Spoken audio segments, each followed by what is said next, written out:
जय श्री श्याम दोस्तों।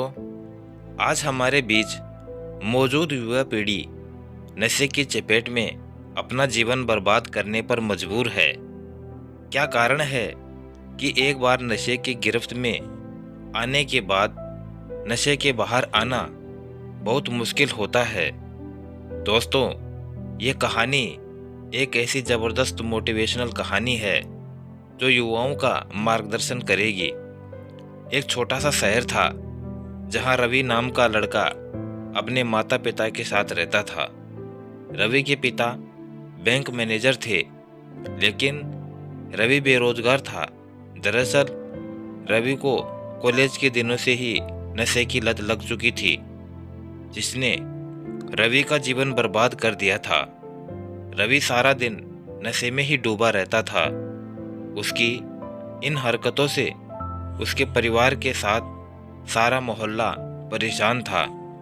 कई बार तो रवि नशे में सड़क पर हंगामा मचाने लगता, गाली गलौज करने लगता, जिससे कि उसके पिता और पूरे परिवार को जलील होना पड़ता।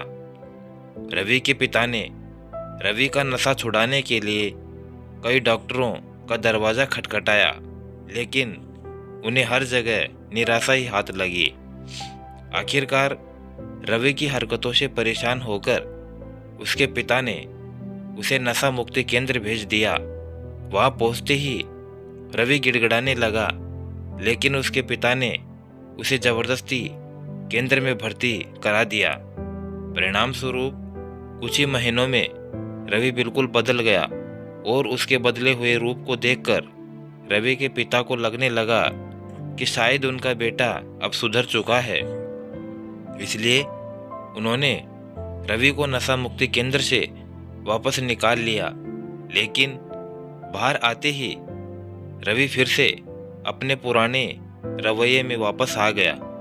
और तो और इस बार वह दुगनी गति से नशा करने लगा। रवि के पिता उसकी बिगड़ती हुई हालत देखकर घबरा गए। उन्हें समझ में नहीं आ रहा था कि वह अपने बेटे को इस दलदल से बाहर कैसे लाएं, क्योंकि वह जब भी अपने बेटे को सुधारने की कोशिश करते, परिणाम स्वरूप उसके विपरीत ही मिलता। हारकर उन्होंने दोबारा अपने बेटे को नशा मुक्ति केंद्र भेज दिया, लेकिन उन्हें एहसास हो चुका था कि वहां से बाहर आने के बाद उनका बेटा फिर से नशा करने लगेगा।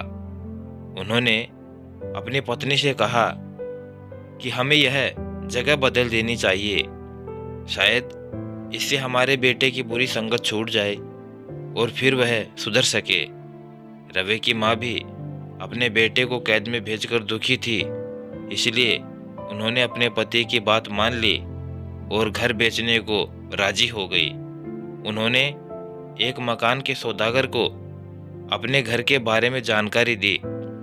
रवि का घर एक अच्छे इलाके में था, इसलिए बहुत जल्दी घर के खरीदार पहुंच गए।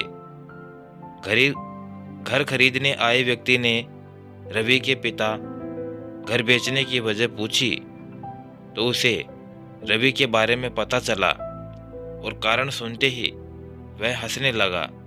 उसे हंसता देख रवि के पिता नाराज होते हुए कहते हैं, आप इतने बुजुर्ग हैं, किसी की तकलीफ का मजाक उड़ाना आपको शोभा नहीं देता। लेकिन उन्होंने रवि के पिता से कहा, मैं तुम्हारा मजाक नहीं उड़ा रहा हूँ, बल्कि मुझे अपने अतीत को याद करके हंसी आ गई। दरअसल मैं भी बचपन में नशे का शिकार था, लेकिन कुछ जानकारियों ने मेरा जीवन बदल दिया। यह बात सुनते ही रवि के पिता की जिज्ञासा बढ़ गई और वह तुरंत उनसे पूछ बैठते हैं, भला ऐसी कौन सी बातें हैं जिनसे आपका जीवन बदल गया? क्या आप मुझे वो बातें बता सकते हैं? उन्होंने मुस्कुराते हुए कहा, हाँ हाँ जरूर, क्यों नहीं, लेकिन पहले आपको यह समझना होगा कि आपका बेटा नशे का इस्तेमाल आनंद पाने के लिए करता है।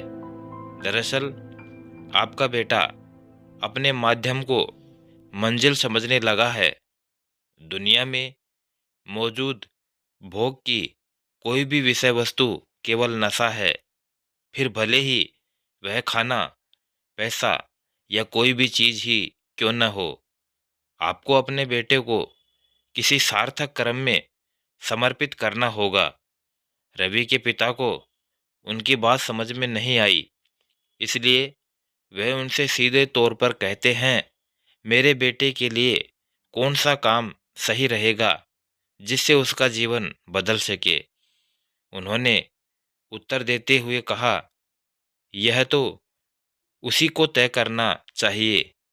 आप अपने विचारों से उसके मन को नहीं चला सकते। आपको अपने बेटे के विचारों को धीरे धीरे बदलना होगा। इसके लिए उसे ऐसे केंद्र में भर्ती करवाइए जहां उसे जीवन की अच्छी शिक्षा दी जा सके, क्योंकि किसी भी व्यक्ति का शरीर उसके विचारों से ही संचालित होता है और अच्छे विचार प्राप्त करने के कई माध्यम हैं जिन्हें आपका बेटा चुन सकता है। तभी आप अपने बेटे को नशे से बाहर निकाल सकोगे। बस फिर क्या था, रवि के पिता ने अपने बेटे के लिए एक आध्यात्मिक केंद्र चुना जहां रवि को मनुष्य के जीवन का महत्व पता चला। अपेक्षा के अनुसार धीरे धीरे रवि ठीक होने लगा। कुछ ही महीनों में रवि इतना बदल गया कि उसे पहचान पाना मुश्किल था। रवि के माता पिता अपने बेटे के नए रूप को देखकर दंग रह गए। रवि के पिता ने मन ही मन उस व्यक्ति को धन्यवाद करते हुए जिसकी सलाह से रवि का जीवन बदल दिया था। नशे से बाहर आते ही रवि ऊर्जावान हो चुका था और अब वह तैयार था जिंदगी की नई शुरुआत करने के लिए। तो दोस्तों, कैसी लगी ये कहानी? अगर अच्छी लगी हो तो एक प्यारा सा लाइक करें और साथ ही साथ चैनल को सब्सक्राइब कर बेल आइकन जरूर प्रेस कर लें, ताकि आने वाले नए वीडियो की नोटिफिकेशन आप तक सबसे पहले पहुंच जाए।